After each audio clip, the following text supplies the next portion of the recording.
So let us start our discussion on the last module, and only a few videos is going to be uploaded.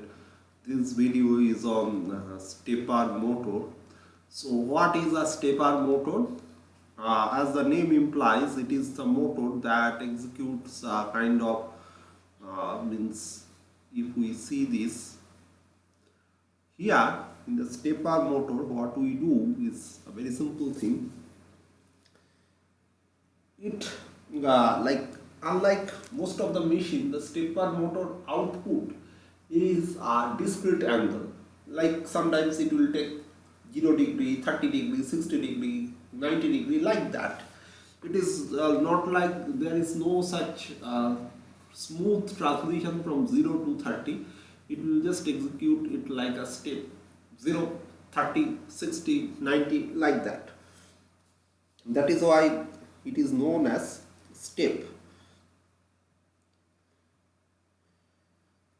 Mainly here the machine stepper motor power range is something like, here it is also important to mention, as this all this comes under the fractional kilowatt machine, although it could be as large as 1 watt,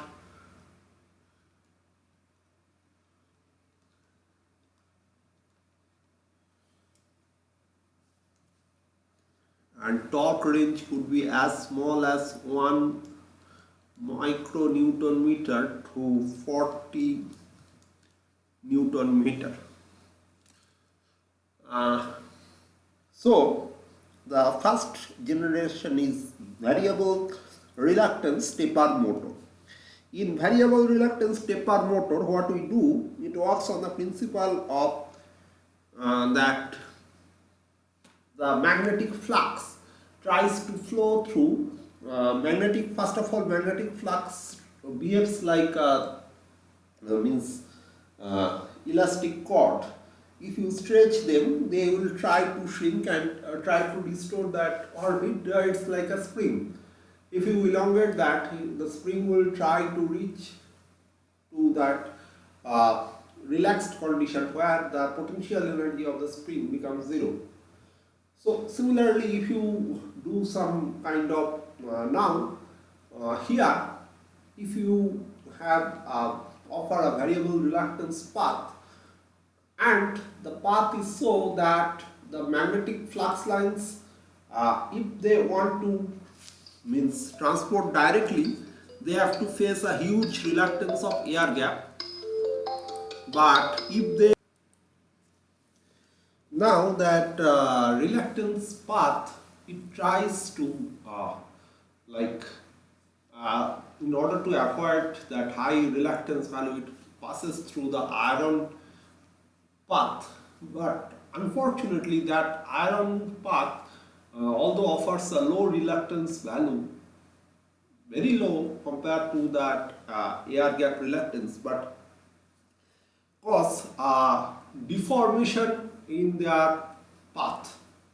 So what happened? They try to just reorient that iron path, so they become their path becomes shorter, and doing so, it is also good for them, because in that way they will get minimum reluctance path.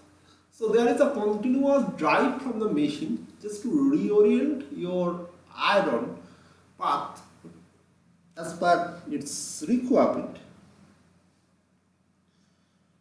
Now in construction, this is the basic fundamental thing. What we do, the stator phase are excited by current pulses to establish a magnetic field, and the rotor always try to align it. Rather, rotor is being compelled to align it due to that flux lines produced by your stator magnetic field. Now, let us just have a quick look about this construction. It is known as single stack via stepper motor. What is there? The stator of a single stack via stepper motor is made up of silicon steel stamping,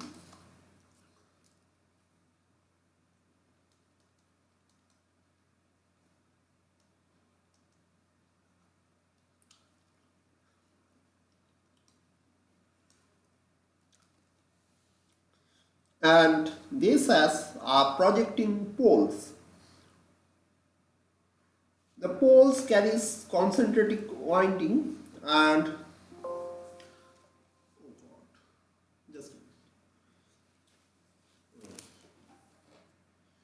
and the stator is having uh, like this one. Here you can see that this is the projecting poles of the stator, and the rotor will try to reorient itself.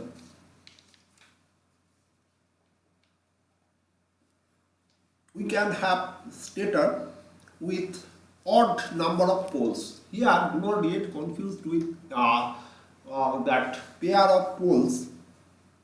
Here, what is the factor is that when you are, suppose you just excite only one of these, and although here odd number of poles, how it can be odd number of poles, unlike most of the machine, let me tell you. Like here, if you select, let me just energize this A winding.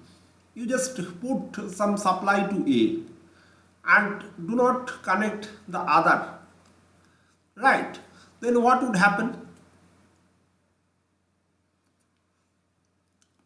In that case, if you leave A dash unenergized, suppose you just short this A dash, then what would happen? It will produce an NS, but inside machine housing, this will behave like an odd number of pole.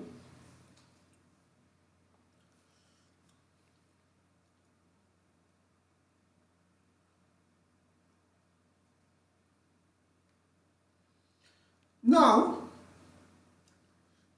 this rotor has projecting teeth and it has no winding, like the rotor, it has no winding, or it is either made up of permanent magnet or it is made up of high permeability steel.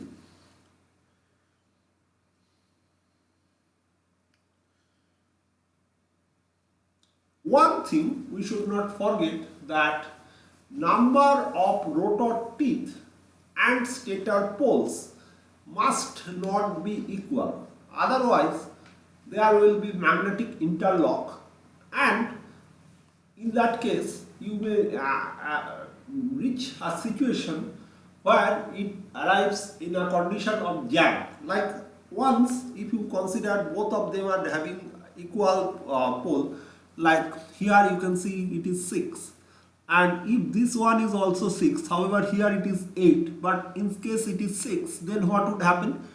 All the poles, assume a hypothetical condition where all the rotor and stator poles are getting aligned with each other, and it is offering already the minimum flux path to your flux lines, whatever you are producing through your stator winding. Then there will be no requirement of a flux path, or means further orientation of the stator is not required, and therefore the torque will be 0 and that magnetic locking will take place. So this we should avoid.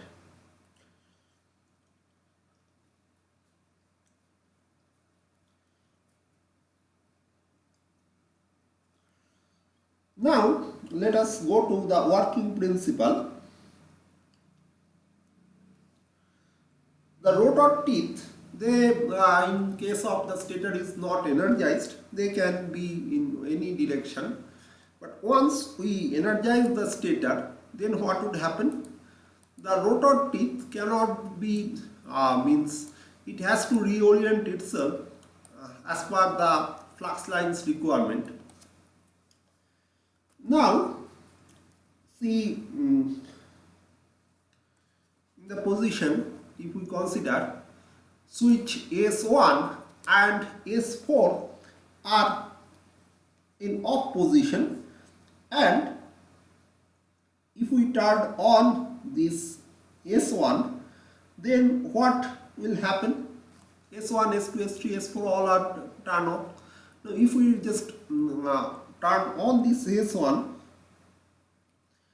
then what will happen? Here you will have North Pole, here you will have South Pole, or vice versa, depending on the direction you want your winding. But once they produce the north and south magnetic poles, then this will align itself. And how it will align? Whether 1, 4 it will move in clockwise direction or in counterclockwise direction.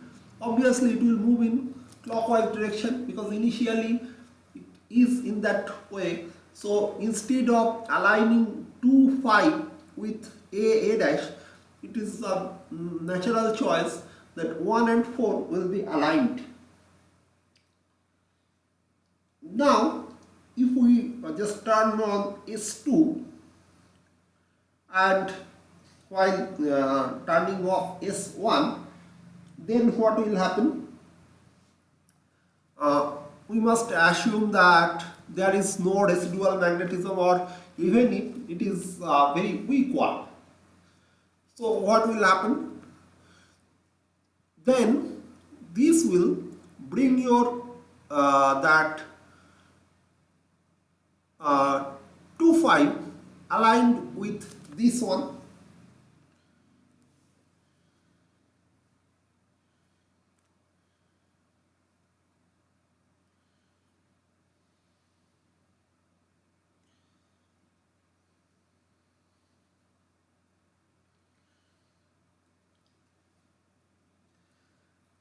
So basically what we can say is a very simple thing.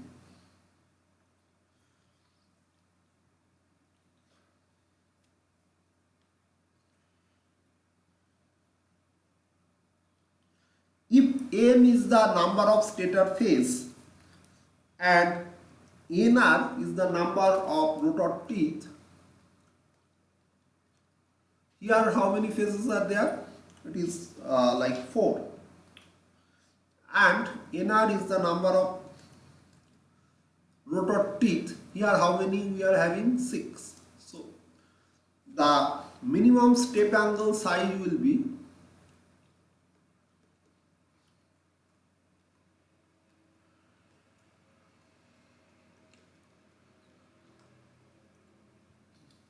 so from one position to another position, it will make a rotation in counterclockwise direction. Let me show you. This is what happened when phase A is excited. This is what happened when phase B is excited. Now, what would happen if we excite phase C?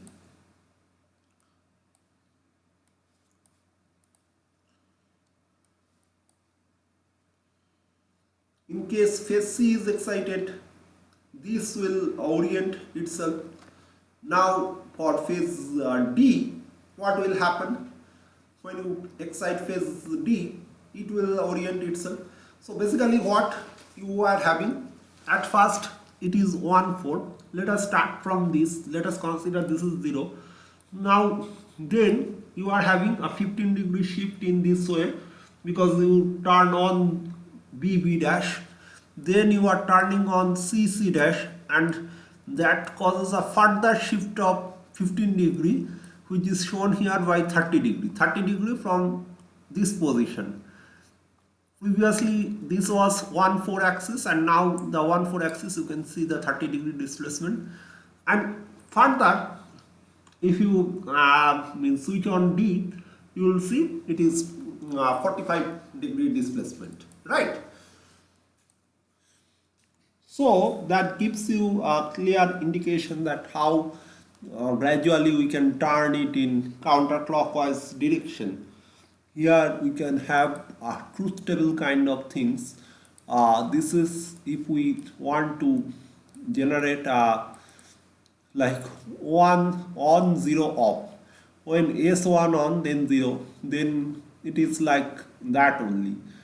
But one thing that you have to make it clear, generally what we do in digital electronics, we give it assignment to the people to generate this program, and this program must be done in such a way that the counter setting should be large enough. The difference between turning on S1 and turning off S1 and turning on S2 should be high enough so that the machine rotor can orient itself in a correct direction. Otherwise, there will be means it will not be able to execute a proper step operation, right?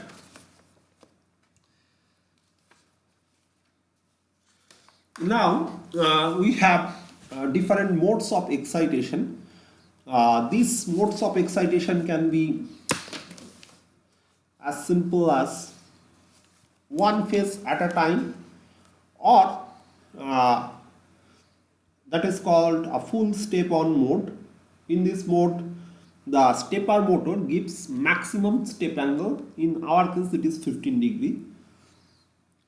What I am trying to say that had we turned on both of these phases, like we turned on A, and while turning on A, we also turned on B, then what would happen? There will be a resultant magnetic field between A and B, and that would try to like try to understand one thing.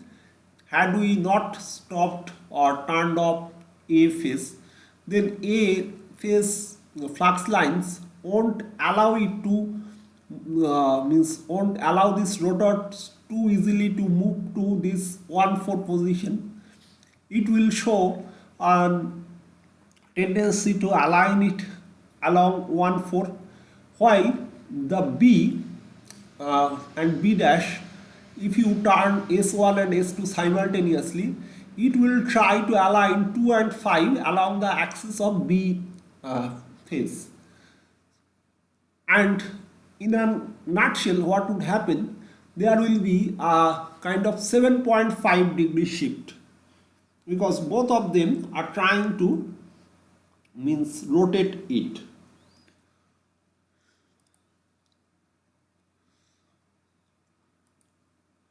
So here we can see what I just discussed, right?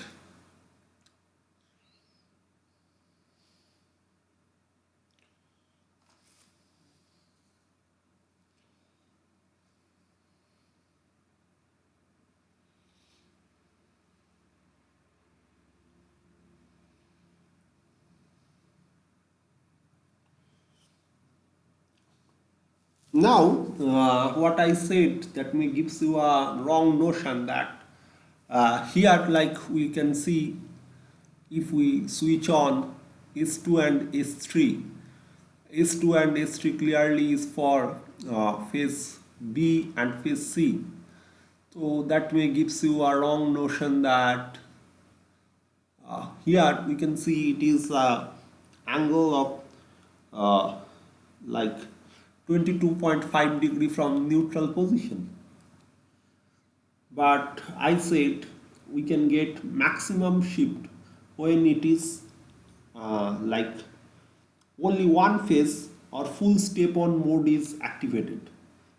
So what I was trying to say that in this case, if we didn't do that, instead of doing so, if we just do this uh, means without activating B, if we activate C, then we would get a large amount of angular means deviation, and that is what is actually required.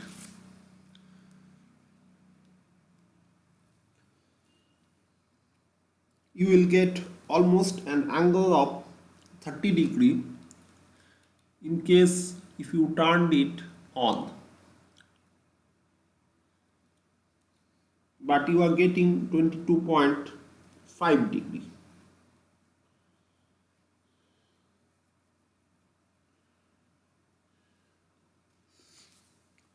So here is the truth table.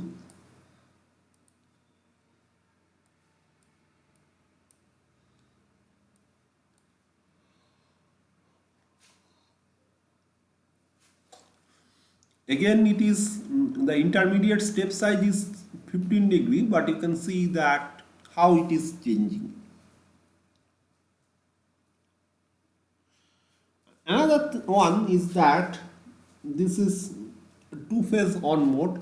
Another type of operation can be possible, that is 2-1 2-1 phase or half step mode operation. What is that?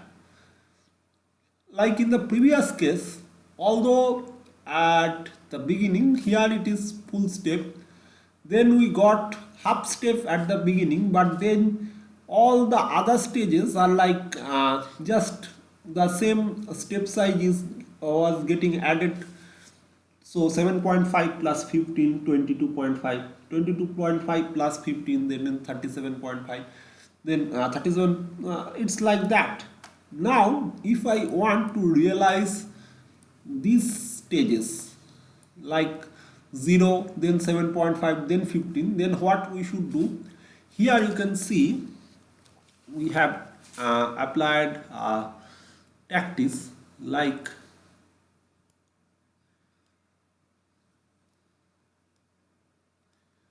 this is one phase,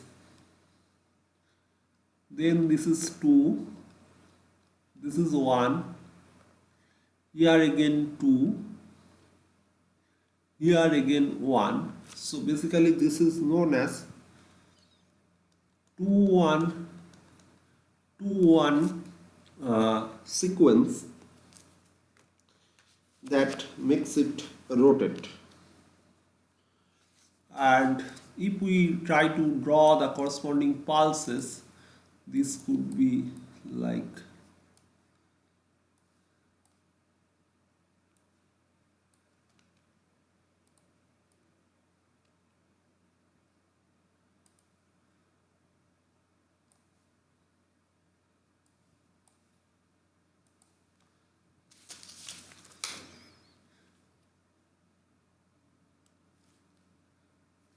so. Here one thing is very interesting, we can understand that this is the clock state, how we should excite. For one phase we are having this, for two phase we can have the clock state, and for this we are having these stages. Now, the two-phase on mode has an advantage over one-phase on mode, is that the oscillation in the rotor position is less. Why? Because in two-phase on mode, the rotor works under a stronger magnetic field. So when your subject load is high, then you do not commit, generally you do not get enough time to do undesirable things. But if your subject load is very small, that is what happened in last 4 months. Few people asked me for extra time to cope up with the syllabus, and then you stopped questioning. Anyway, so if the subject load is heavy and proper, then generally the student behaves in a more desirable manner. Similarly, if the flux line strength is more, then that it is behaves in a desirable manner with less oscillation.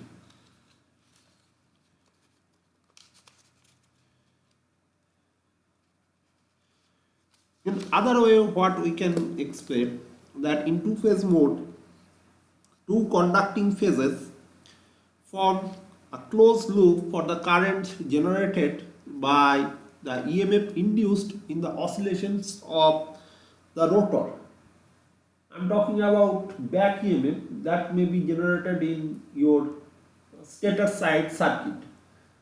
Now that back EMF, what that back EMF will try? That back EMF will try to induce an EMF which will, due to that closed circuit, if you consider superposition case, and it is a linear system and you go for superposition, then at one instance you are having your supply voltage acting on the winding. In the next instance you will turn off the supply and replace the supply by a short circuit, and then what you will see, it is like that. Let me show you. Like here you are having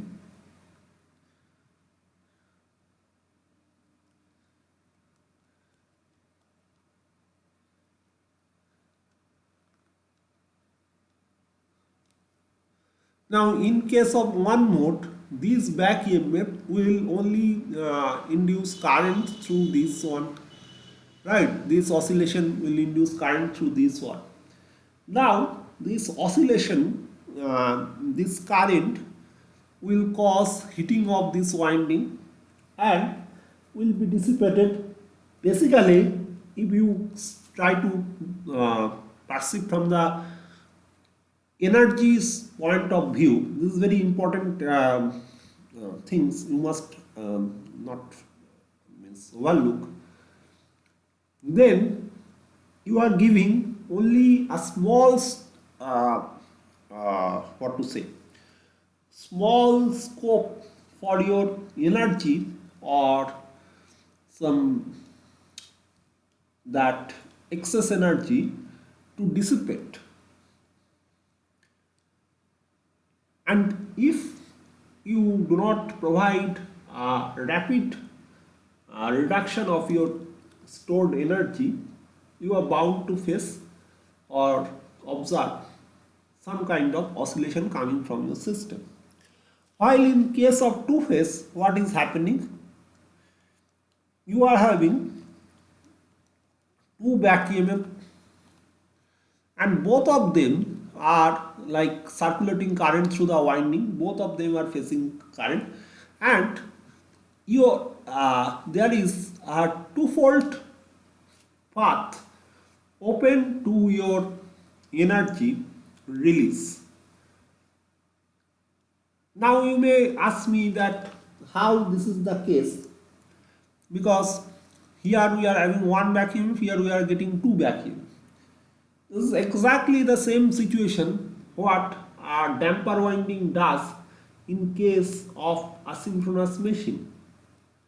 In case of a damper winding, if you means increase the value of the resistance of the damper winding, it quickly dissipates the means excess energy in form of heat and ensures stabilization.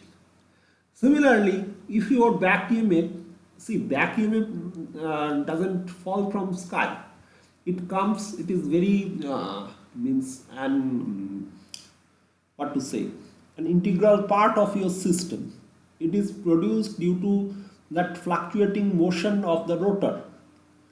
So in that fluctuation, who caused that fluctuation? The excess energy. Now that fluctuation causes an induced EMF. Now that induced EMF will cause a flow of current. Now this flow of current will produce what? Will cause heating of that winding and will allow your excess energy to dissipate.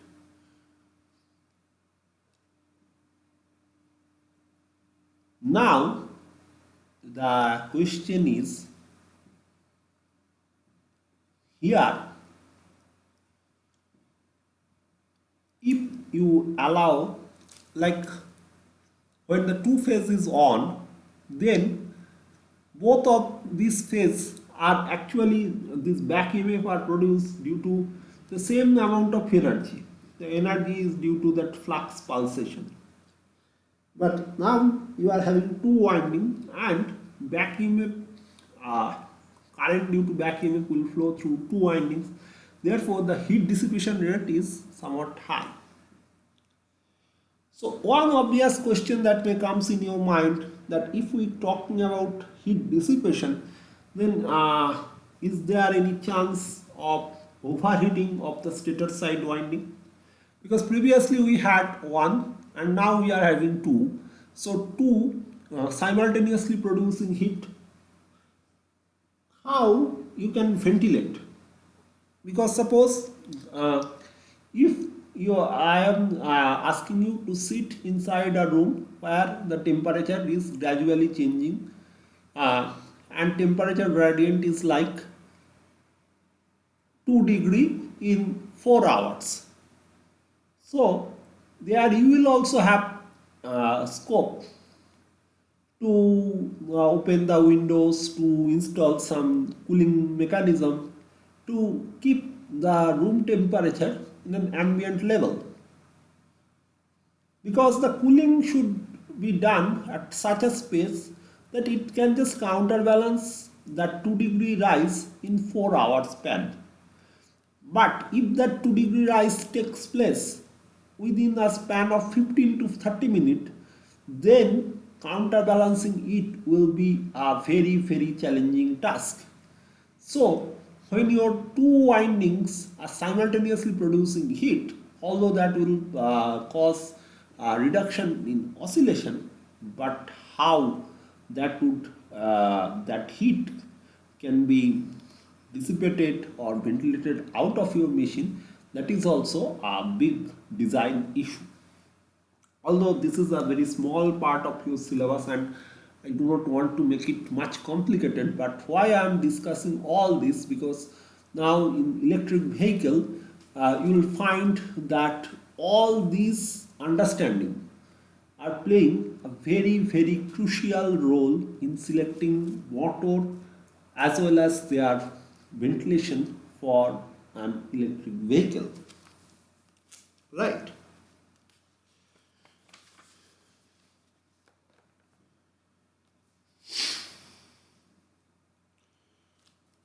Now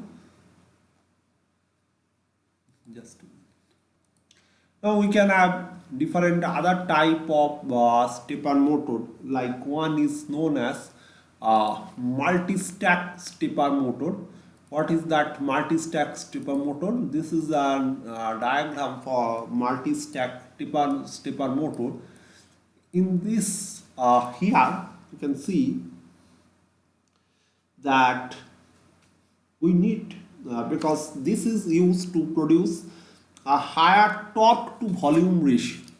Now in case of electrical especially small scale electrical machine, when you are going to use it inside means where that space is a constraint. In case of your say generating station, your space is not a constraint. If you are means for installing a machine, if you need 10 square meter extra area, you can easily give it to that machine or the manufacturer to occupy that. But inside a vehicle or inside some electronic device, if somebody asks you to give even 36 square centimeter, sorry 36 square inch area, you will be in trouble, because there every single square inch also means directly affect or alter the cost of that entire system. And once you change the space, because that space is not free, in case of electric vehicle, suppose you ask for a bulky motor with a very more torque to volume ratio. For producing a small amount of torque, it occupies a huge amount of space. Then obviously the chassis of that vehicle will be large, and that large chassis will require a higher amount of torque to drive it, to move it from one place to another, and then that will cause a further, that will increase your torque demand. But your machine is, so that is a kind of it's going to produce a cumulative effect. Therefore, you need to select a machine that is having maximum torque to volume ratio. So even if it is very small, it can produce a very high torque. That is what we need, without compromising our speed also. Generally, one thing may comes in your mind that if we deploy a gearbox to reduce that, means increase the torque, do understand one thing: your gearbox is just like a transformer. It cannot do much. It can only just, if it step down the torque, it will increase the speed, or if it step increase the torque, the speed will be affected, speed profile will be affected.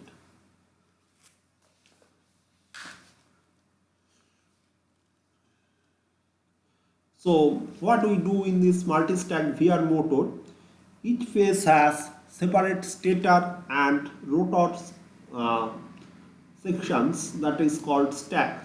The stator stack consists of salient poles with stator winding, and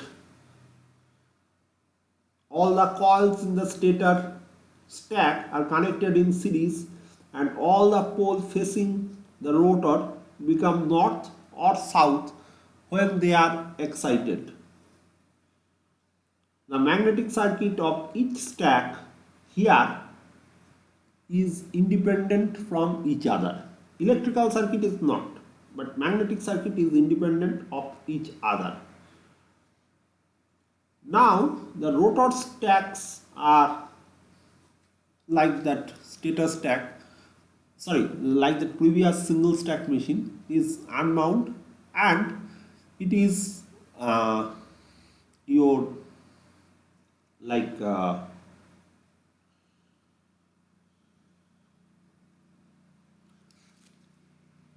can you visualize this? This is actually the stator stack, and here it is your rotor stack, right?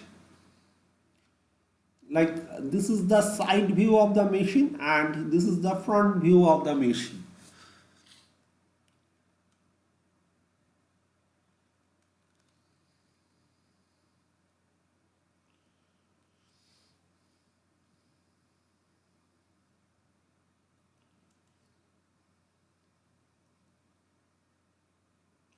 Now the pitch of rotor and stator's teeth is equal, and uh, the rotor stacks are mounted on the shaft in such a way that teeth are mechanically displaced by 1 m tooth pitch, where m is the number of phases. Now the stator stacks are in alignment with the number of their teeth. So here you can see the case. For more complete understanding, let us see this diagram. We are having three phase, and this is for stator and rotor stacks of our machine, right?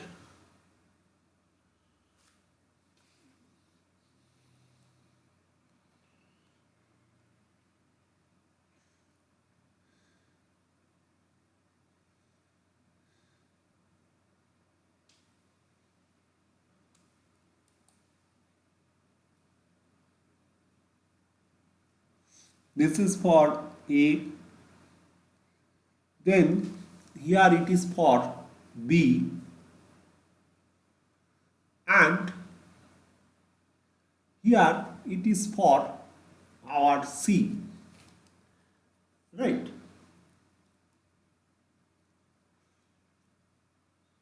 and these are the relative pulse, relative position of rotor and stator teeth after switching.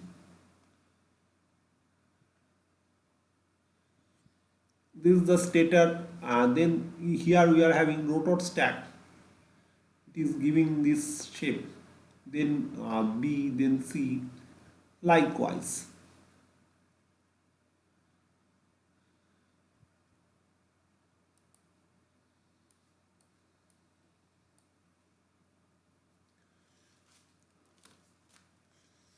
So what is the logic sequence? Here, this is the timing diagram. I am not going to discuss much detail on all these things because these can be understood if you read any book or any standard material available in Wikipedia and others. But what is required, and I think that is must, is the torque equation and a few working principles. Different types of stepper motor we can have, but what about their torque equation and a few very important keyword that we use to characterize our stepper motor. So what are those keywords that we use to characterize a stepper motor? First one is our step angle. What is that step angle? That is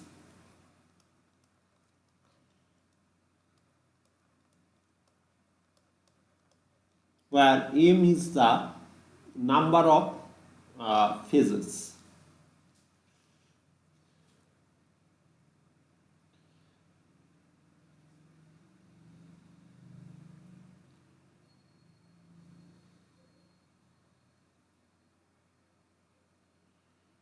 Resolution is defined as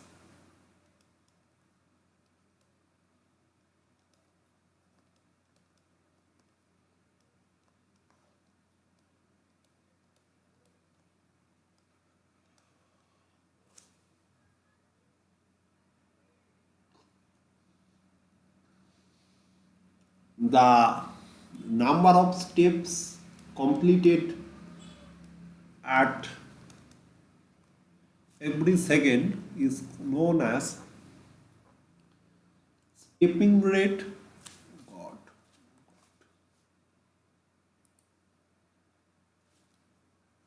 Stepping rate or stepping frequency.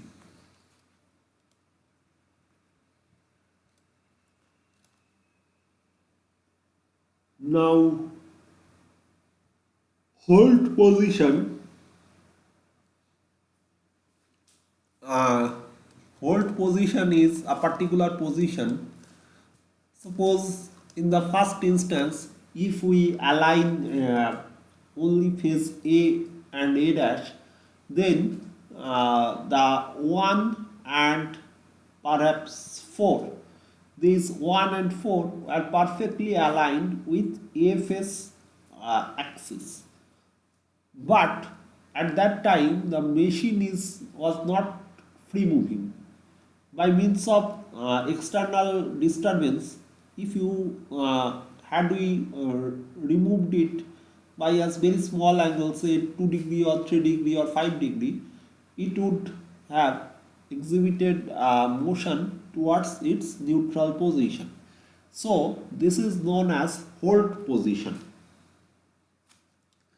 Another important, very important keyword is detent position. What is that detent position? Detent position is the corresponding position of the rotor of an unexcited motor. So hold position is the rotor position during excitation.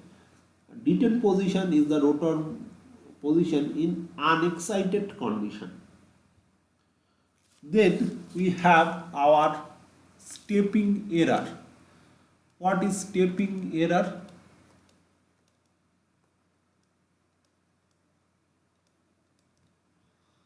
stepping error is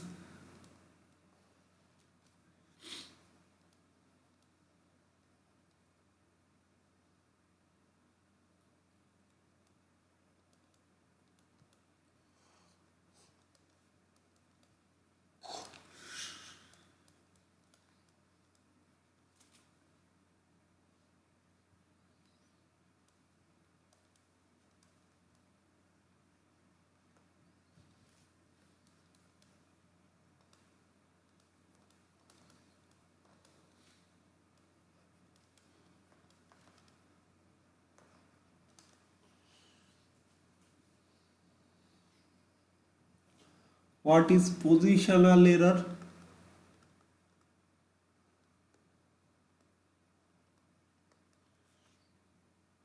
The maximum range of cumulative percentage error.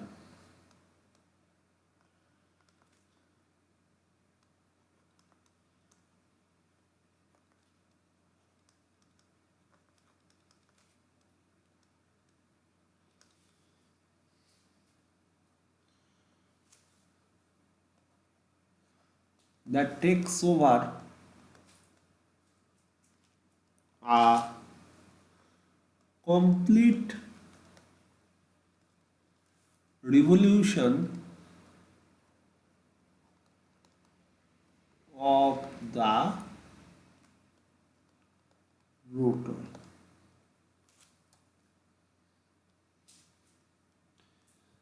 Then we have holding torque. What is that holding torque? Holding torque is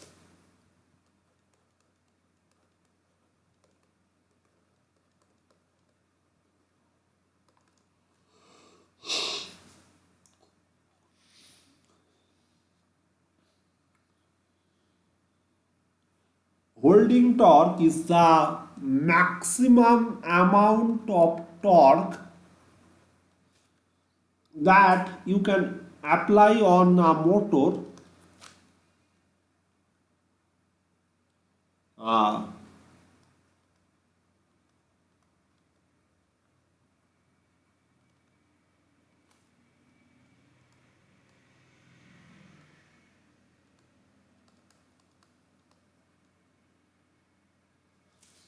on an excited motor without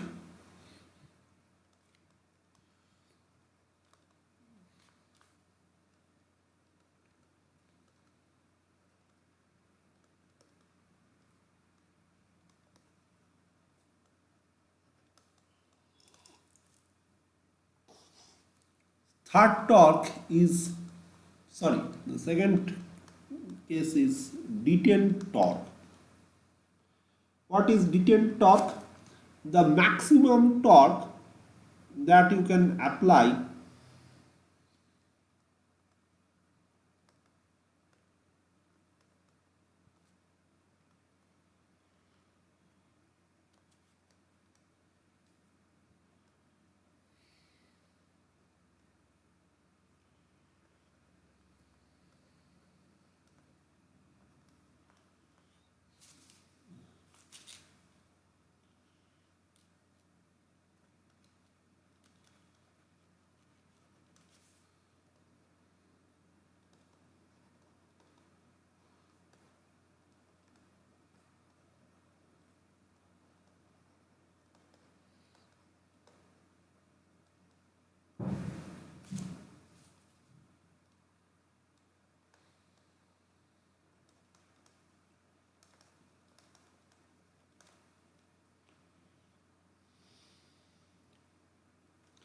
now, unlike holding torque that is present in any type of stepper motor, this detent torque is only present in permanent magnet stepper motor. Because permanent magnet, the rotor being permanent, made up of permanent magnet, even if you do not apply any excitation on the stator, it always tries to orient itself with such that the flux lines produced by the rotor winding face minimum amount of uh, your uh, your reluctance.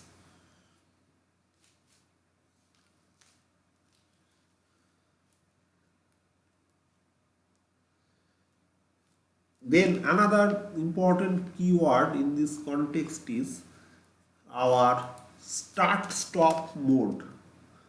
What is that start stop mode?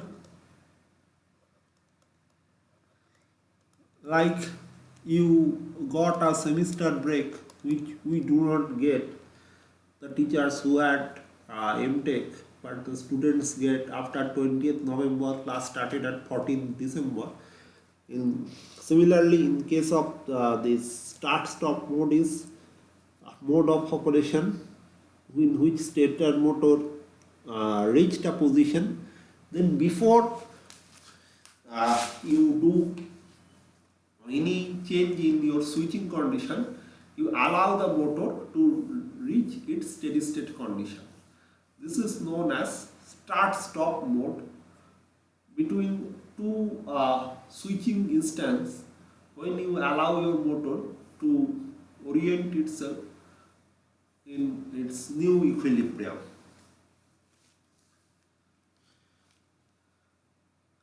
Then you have your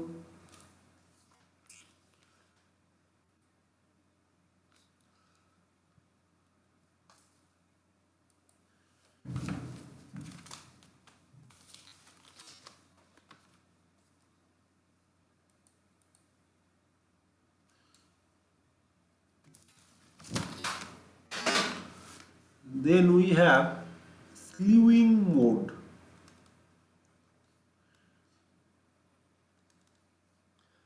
What is that?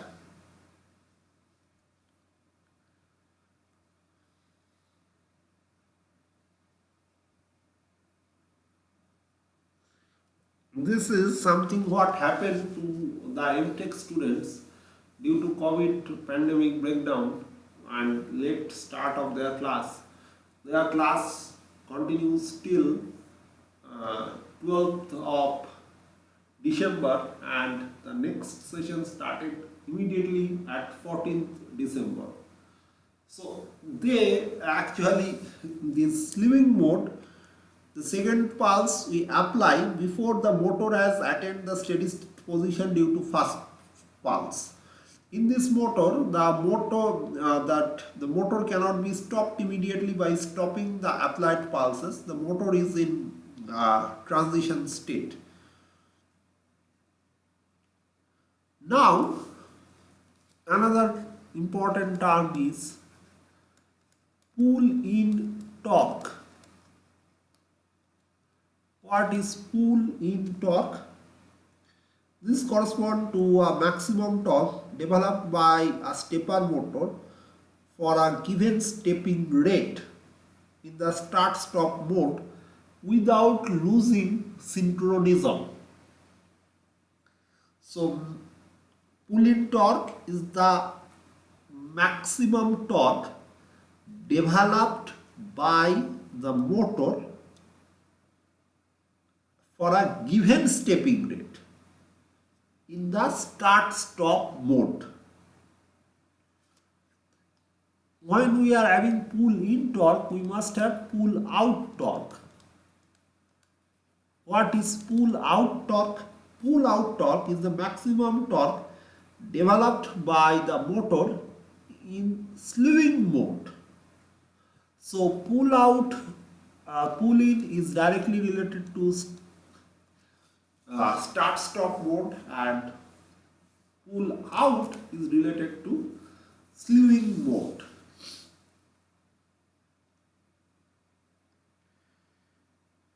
Then we have our pull-in range. What is that pull-in range? The maximum stepping rate at which the motor can operate in the start-stop mode with a specified torque without losing synchronism. So pull-in range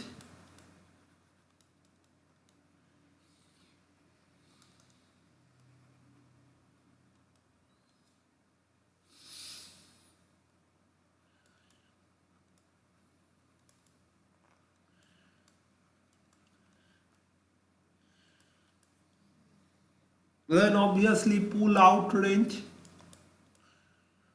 In slewing mode, you are having the maximum stepping rate.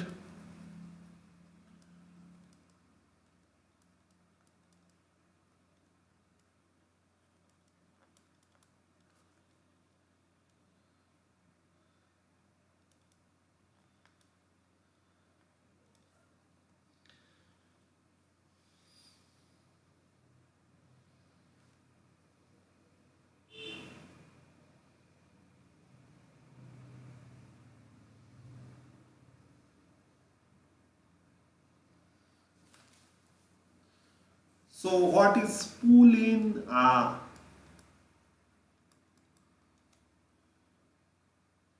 rate and pull out rate? This is the maximum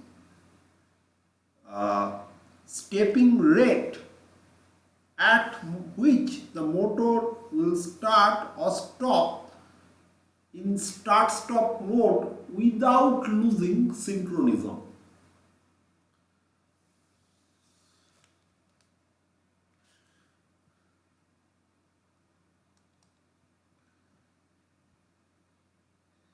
So what is the difference between pull in range and pull in rate? Pull in range is the maximum stepping rate at which the motor can operate in start stop mode, develop a specified torque without losing synchronism. So in pull in range, when you are trying to define pull in range, your torque is constant. But when we are talking about pull in rate, then it is the maximum stepping rate at which the motor can start or stop without losing the synchronism against a given load torque.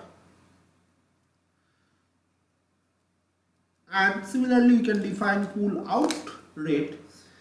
Now, the last one is what is synchronism? Synchronism means one-to-one correspondence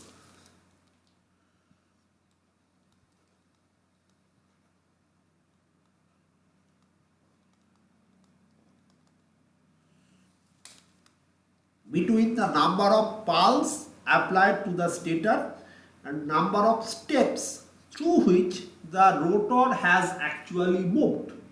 So if you do 10 switching, the rotor must move 10 steps. That is your synchronism.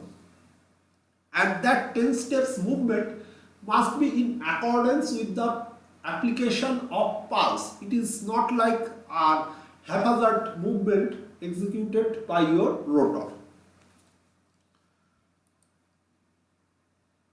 So this is all about stepper motor.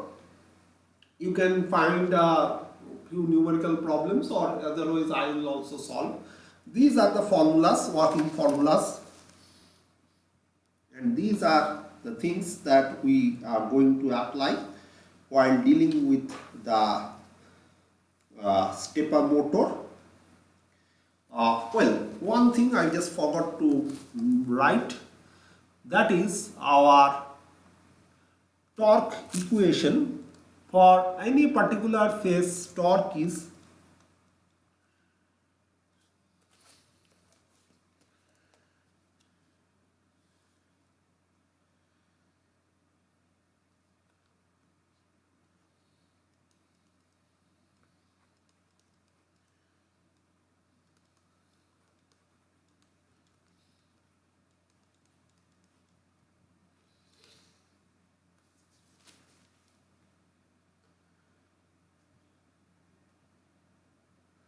where our this capital K is a constant given by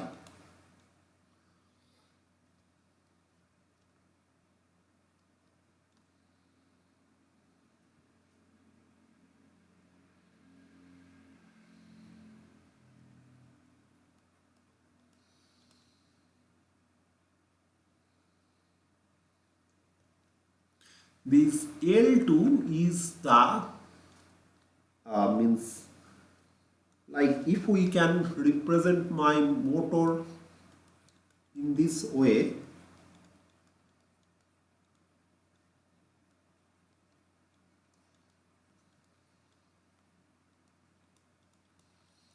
motor inductance, then this L2, if you can recall, in case of normal salient pole induction machine, it was 2 theta.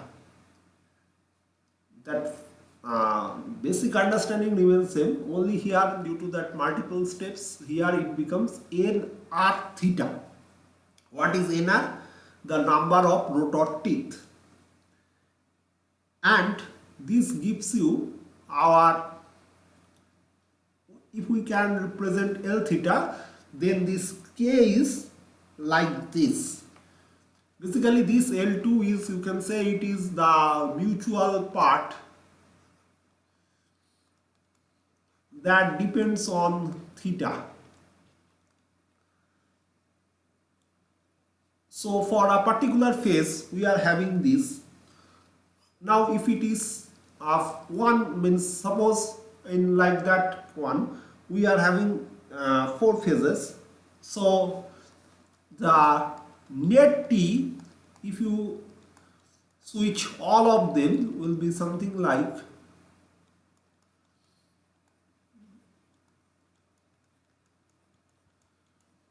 it depends.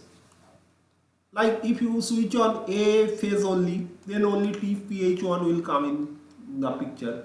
But if you switch on these and these together, these two will act on your rotor and try to orient its rotor position. So it depends that how many phases you are going to activate at a single instance, and that will give you the amount of discrete torque.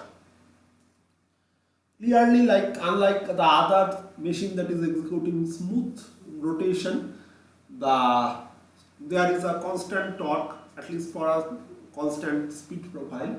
Here it is all depends on how many stator winding you are going to activate.